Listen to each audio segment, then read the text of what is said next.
నమస్కారం అండి. నా పేరు doctor Uma. Cosmetic dental surgeon Uma's dental క్లినిక్‌లో వర్క్ చేస్తున్నాను. సో, మన డెంటల్ క్లినిక్ కేపీహెచ్‌పి అడ్డగుట్ట ఏరియాలో ఉందండి. సో, మనం ఇవాళ మాట్లాడుకుంటున్న టాపిక్ బ్యాడ్ బ్రీత్ అంటే నోటి దుర్వాసన. మా లాంగ్వేజ్‌లో హాలిటోసిస్ అంటారనమాట. ఇప్పుడు క్లినిక్‌కొచ్చే 100 మెంబర్స్‌లో 75 మెంబర్స్ ఈ కంప్లెయింట్‌తోనే వస్తున్నారు. ఈ కంప్లెయింట్‌తోనే చూస్తున్నాము. సో, బ్యాడ్ బ్రీత్‌కి ఫస్ట్ ఆఫ్ ఆల్ రీజన్స్ ఏంటి అని చూసుకుంటే నోటి దుర్వాసనలో చిన్న చిన్న క్యావిటీస్ వల్ల అయ్యుండొచ్చు. లేదా బేస్డ్ ఆన్ ఫుడ్ హ్యాబిట్స్ అయ్యుండొచ్చు. లేదా మెయింటెనెన్స్ సరిగ్గా లేకపోవడం అయ్యుండొచ్చు.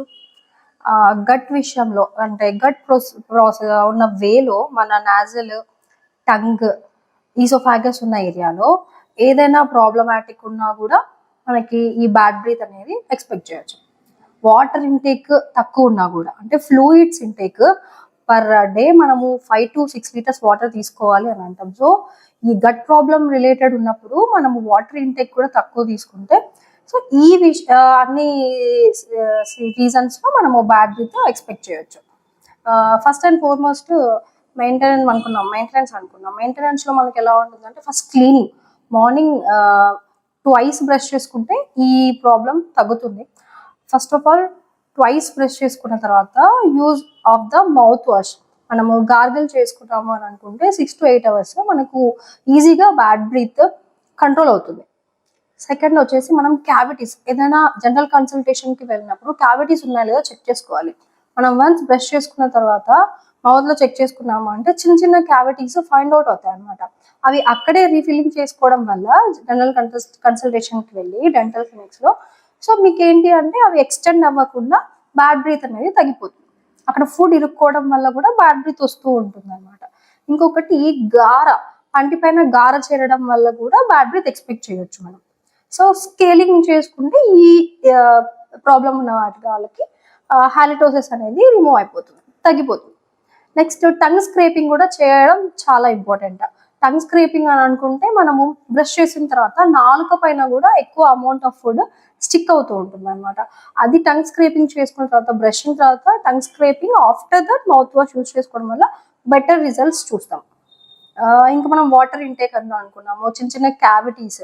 నెక్స్ట్ వచ్చేసి ఫుడ్ హ్యాబిట్స్ ఎక్కువ జంక్ కాకుండా అంటే స్టిక్కీ పళ్ళ మీద అతుక్కునే పదార్థం కాకుండా అవి తీసుకున్నా కూడా ఓకే ఎక్కువ ఆ డైటరీ ఫుడ్ హ్యాబిట్స్కి మనం అలవాటు అయ్యాము అని అనుకుంటే వాటి తర్వాత రెగ్యులర్గా మనము వాటర్ ఇంటేక్ అనమాట. వాటర్ ఇంటేక్ తీసుకున్నప్పుడు గాగల్ చేయడమో లేకపోతే స్పిట్ చేసుకుంటే అలాంటప్పుడు మనము ఈ బ్యాడ్ బ్రీత్ని కంట్రోల్ చేయొచ్చు. ఫస్ట్ మనము ఇది అనుకున్నాం కదా ఏంటి క్యాలిక్యులస్ ఫామ్ అవ్వడం అనేది కూడా దానికి మనం స్కేలింగ్ చేసుకొని అంటే వన్స్ మనం జనరల్ కన్సల్టేషన్కి వెళ్ళినప్పుడు డెంటల్ క్లినిక్కి స్కేలింగ్ చేసుకున్న తర్వాత మీరు మౌత్ వాష్లు అవి యూజ్ చేసుకున్నారు అంటే ఈ బ్యాడ్ బ్రీత్ని కంట్రోల్ చేయొచ్చు. ఇంకేమనుకున్నాము పంటి పైన ఆ గార క్లీన్ అయిపోతుంది.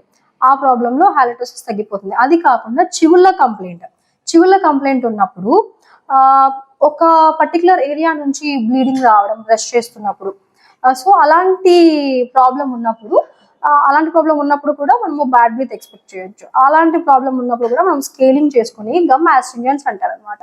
గమ్ యాస్ట్రింజెంట్స్ యూజ్ చేయడం వల్ల ఈ స్వోలెన్ గమ్స్ అనేవి తగ్గిన తర్వాత వాటి నుంచి మీరు చెప్పినట్టుగా బ్లీడింగ్ రావడం అనేది కంట్రోల్ అవుతుంది.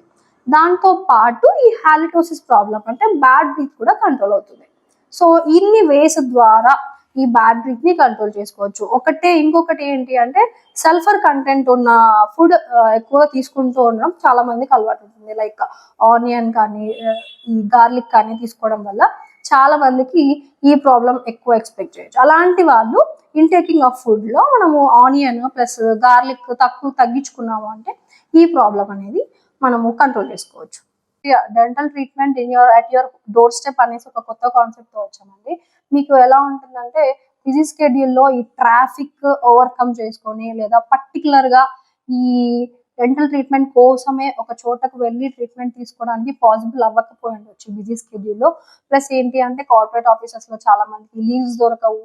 దానికోసం ఒక డే వేస్ట్ చేసుకొని రావాలి అని అనుకుంటూ ఉంటారు. ట్రీట్మెంట్ చేసుకోవాలనుకుంటూ ఉంటారు కానీ చేసుకోవడానికి వీలు దొరక్క చాలా డేస్ గా పోస్ట్ పోన్ చేస్తూ ఉంటారు. సో అలాంటి వాళ్ళకి ఏంటి అంటే అట్ యువర్ డోర్ స్టెప్ మీరు ఆన్లైన్లో బుక్ చేసుకోగలిగితే టోటల్ ఎక్విప్మెంట్ అంతా మీ ఇంటి దగ్గరికే, ఎదర్ కార్పొరేట్ ఆఫీసెస్ అయినా కానీ లేదా మీ ఇంటి వద్ద అయినా కానీ డెంటల్ ట్రీట్మెంట్ చేసే సదుపాయం తీసుకొస్తున్నాము. మీరు ఆన్లైన్లో బుక్ చేసుకున్నారు అని అనుకుంటే ఎదర్ కాంటాక్ట్ అయ్యారు, కింద స్కూల్ అవుతున్న నెంబర్ కాంటాక్ట్ అయ్యారు అని అనుకుంటే మీకు ఏ టైంలో కావాలి పర్టికులర్గా స్కెడ్యూల్ చేసుకున్నారు అని అనుకుంటే టోటల్ ట్రీట్మెంట్ మీ ఇంటి వద్దే జరుగుతుంది.